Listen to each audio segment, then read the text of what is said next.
ان بے محنت نعمتوں کا، یعنی کہ جو بغیر محنت کے انہیں مل رہی تھی نا یہ ساری نعمتیں، تو ان بے محنت نعمتوں کا ان کے ذمہ صرف یہ شکر واجب کیا گیا کہ من و سلوہ کا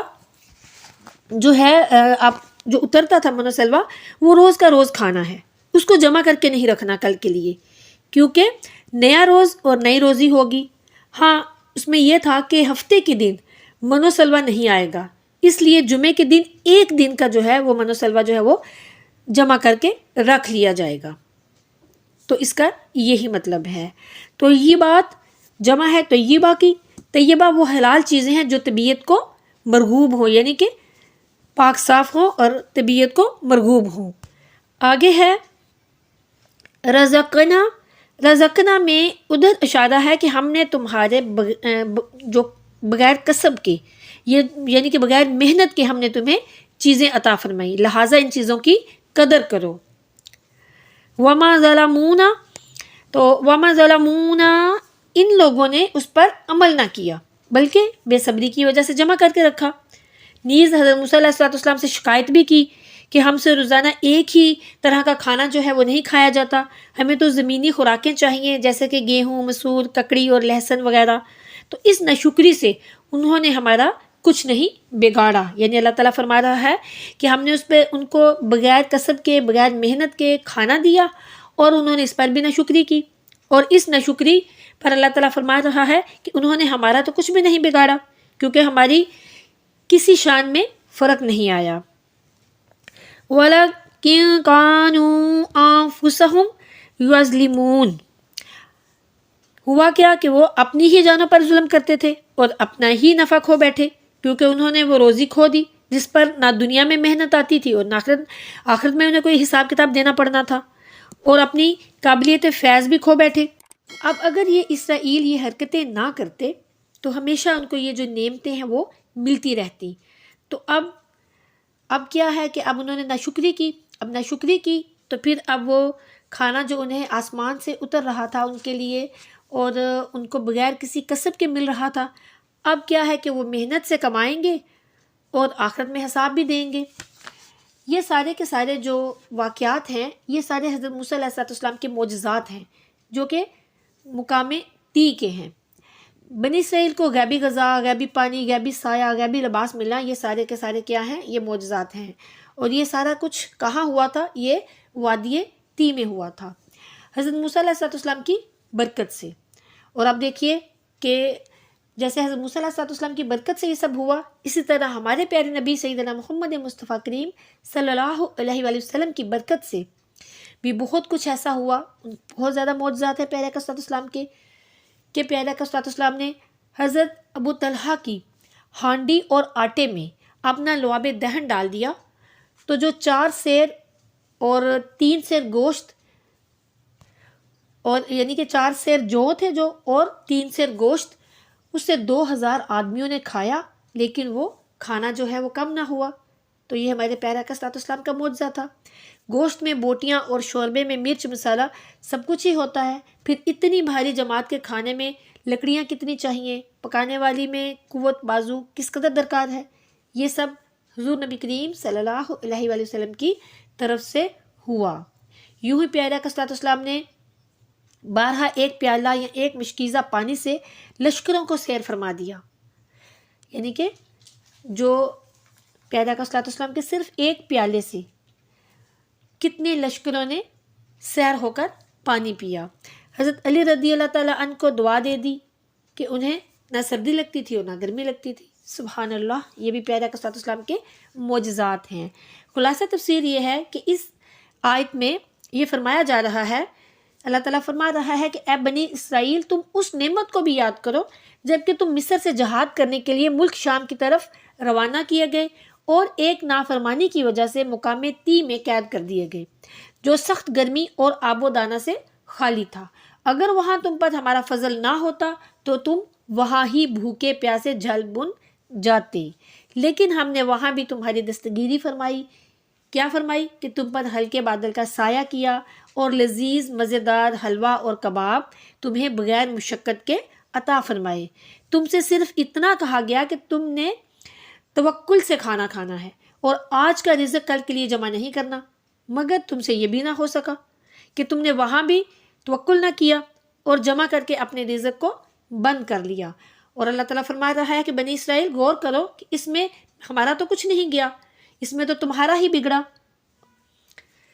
اور اب دیکھیں کہ جو بے صبر انسان ہوتا ہے وہ، یا ظاہر ہے وہ بے صبرا ہے، تو وہ آئندہ کو دیکھتا ہے کہ میں کل کیا کھاؤں گا، میں پرسوں کیا کھاؤں گا۔ لیکن جو صابر بندہ ہوتا ہے وہ گزشتہ کو دیکھ کر کہتا ہے کہ جس نے مجھے پہلے بھی کھلایا تھا وہ رب رحیم مجھے آئندہ بھی کھلائے گا۔ اب دیکھیے کہ اس آیت میں جن باتوں کا ذکر کیا گیا ہے میں اس کی ڈیٹیل آپ کے ساتھ شیئر کرنا چاہوں گی۔ پورے کا پورا ایک جو واقعہ ہے وہ بتاؤں گی کہ جب حضرت موسیٰ علیہ السلام ان 70 اسرائیلیوں کو زندہ کروا کر مصر میں لے گئے تو سارے اسرائیلیوں کو حکم الہی پہنچایا کہ مصر سے روانہ ہو کر ملک شام کی طرف چلو، کیونکہ وہ حضرت سیدنا ابراہیم علیہ السلام کا مدفن ہے اور وہاں ہی بیت المقدس بھی ہے، جس پر ایک ظالم اور سخت قوم عمالیقہ اس نے قبضہ کر رکھا ہے۔ ان سے جہاد کر کے اس ملک سے ان کو نکالنا ہے اور وہاں انہوں نے آباد ہونا ہے۔ جیسا کہ فرمایا گیا کہ جیسا کہ تم نے مصر کو فرعونیوں سے پاک کر دیا تھا، تو اس حکم میں یہ راز تھا کہ بنی اسرائیل ملک مصر میں فرعون کے عیش و آرام دیکھ چکے تھے اور اب سارے مصر کے مالک ہو گئے تھے۔ اندیشہ تھا کہ یہ بھی فرعونیوں کی طرح عیش و آرام میں پھنس کر اللہ کی عبادت بھول جائیں گے۔ نیز فرعون کہا کرتا تھا کہ موسیٰ اور ہارون علیہ السلام صرف یہ چاہتے ہیں کہ مجھے مصر سے نکال کر بنی اسرائیل کو یہاں کا مالک بنا دے۔ اگر اسرائیلی وہاں ہی رہتے تو دوسرے لوگ کہتے کہ فرعون کا جو خیال ہے وہ بالکل صحیح تھا، صرف ملک گیری کے خیال سے یہ سب کچھ کیا گیا تھا اور یہ تمام باتیں دنیا حاصل کرنے کے بہانے تھے۔ اس لیے یہاں پر حکم دیا گیا کہ اس جگہ کو چھوڑ دو اور فی سبیل اللہ جہاد کر کے شام کی مقدس زمین کو دشمنان دین سے خالی کروا لو۔ بنی اسرائیل جو ہیں وہ مصر کی زمین سے بہت راضی تھے، اس لیے ان کو وہاں سے نکلنا بہت شاق گزرا۔ خیر چاروں ناچار روانہ تو ہو گئے، لیکن بات بات پر حضرت موسیٰ علیہ السلام سے شکایتیں کرتے تھے اور زبان درازی کر کے انہیں تنگ کرتے تھے۔ جب مصر اور شام کے درمیان بے آب و دانہ اور سخت گرم میدان جس کا نام وادی تی ہے، وہاں پہ یہ لوگ پہنچے اور وہاں پر جا کے انہیں خبر ملی کہ جس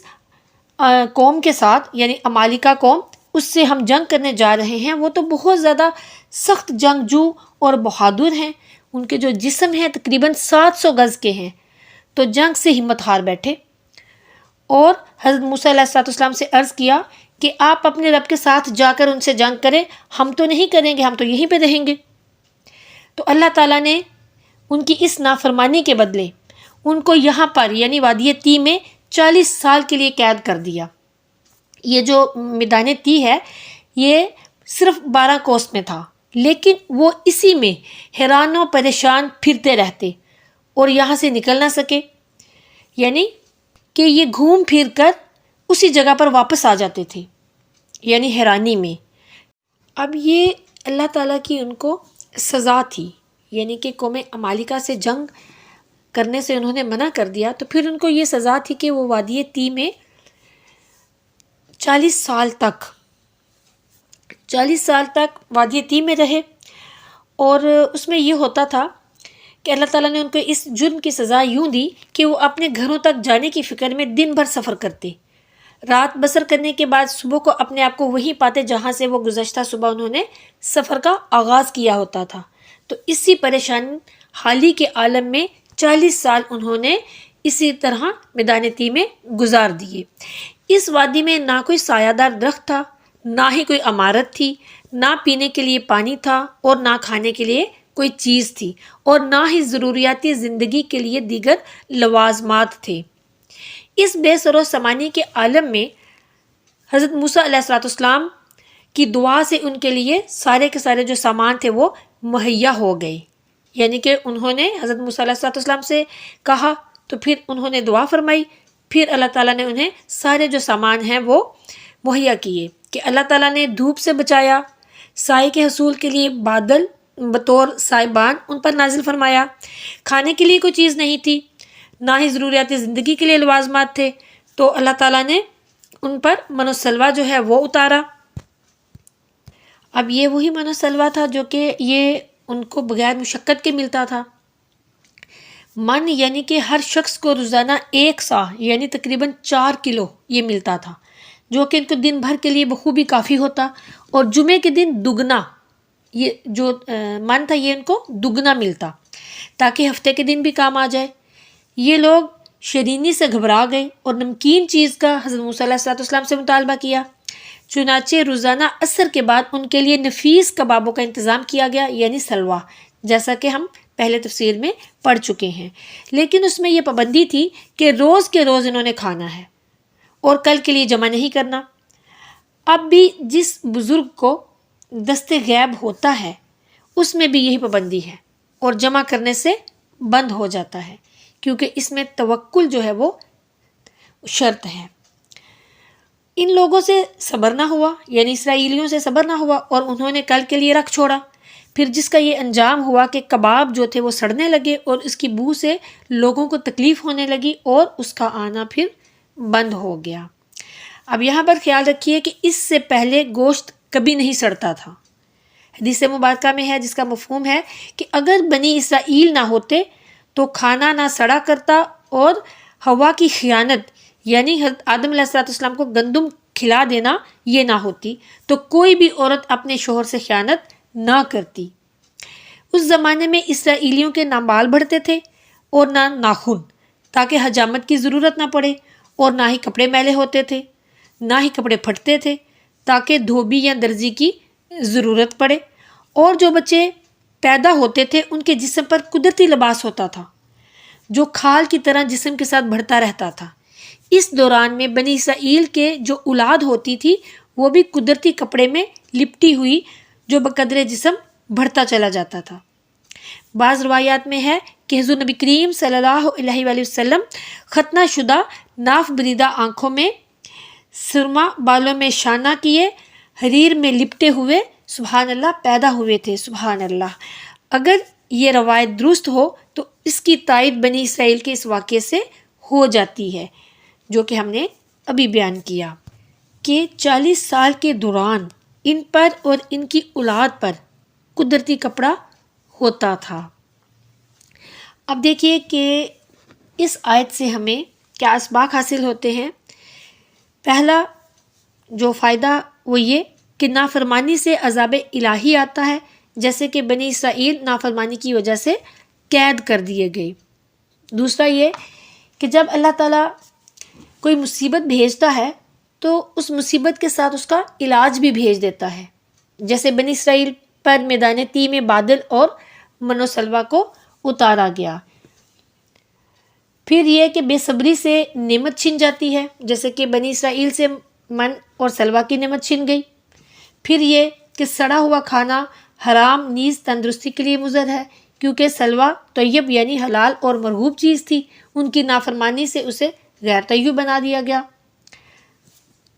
پھر یہ کہ جو چیز آرام سے مل جائے،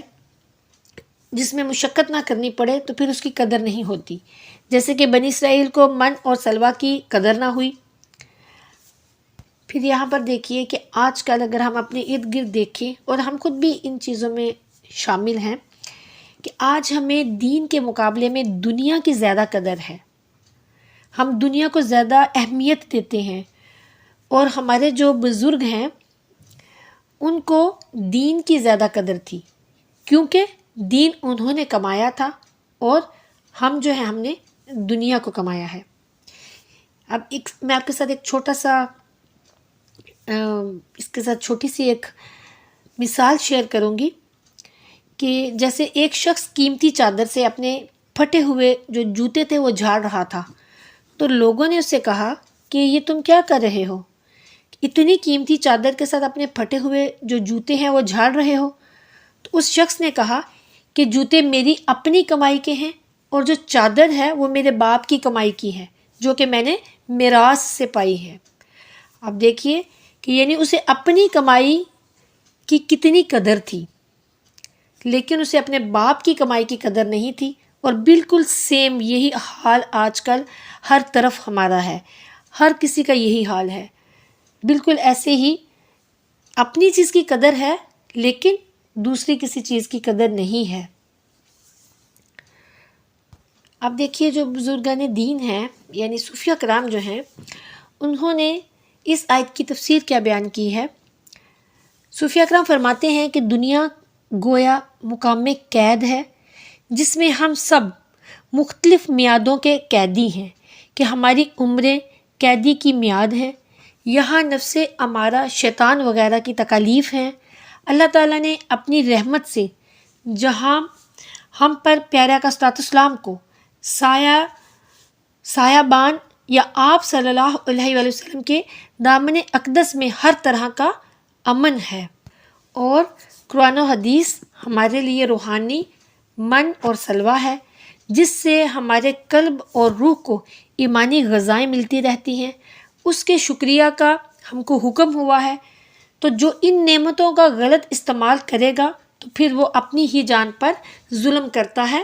وہ اللہ کا کچھ نہیں بگاڑ سکتا اور اللہ کا کچھ بگڑتا بھی نہیں ہے۔ پھر اس کی ایک اور تفسیر صوفیہ کرام فرماتے ہیں، وہ کیا ہے کہ فرماتے ہیں صوفیہ کرام کہ جب اللہ تعالیٰ نے ان کو غربت کے کوڑے سے ادب دیا تو عین قریب کی حالت سے ان کی دستگیری فرمائی، کیونکہ جس مصیبت میں اللہ مبتلا کرتا ہے تو پھر وہ رب تعالیٰ مدد بھی کرتا ہے، جس میں بندہ خود پھنستا ہے تو اللہ کی طرف سے اس کو امداد نہیں ہوتی۔ روح انسانی عالم ارواح میں عیش و عشرت کے مصر میں آباد تھی، رب کی طرف سے ان کو دنیا کے میدان تی میں پھنسایا گیا تو ان پر رحمتوں کی بارش بھیجی گئی، رزق کا انتظام کیا گیا اور آسمان نبوت سے ان پر تقویٰ کا من اور سلوہ برسایا گیا۔ جن لوگوں نے اس پر کفایت نہ کی اور حرص اور ہوا کے شہر میں متاع دنیا کی تلاش میں نافرمانی کرتے ہوئے داخل ہو گئے، پھر جو ان پر مصیبت بھیجی گئی اس میں کوئی امداد نہ کی گئی، کیونکہ یہ اس میں خود داخل ہوئے تھے۔ اللہ تعالیٰ ہمیں ہدایت عطا فرمائے اور ایمان اور ہدایت پر استقامت عطا فرمائے، علم دین سیکھنے اور سیکھ کر دوسروں تک پہنچانے کی توفیق عطا فرمائے، آمین ثم آمین۔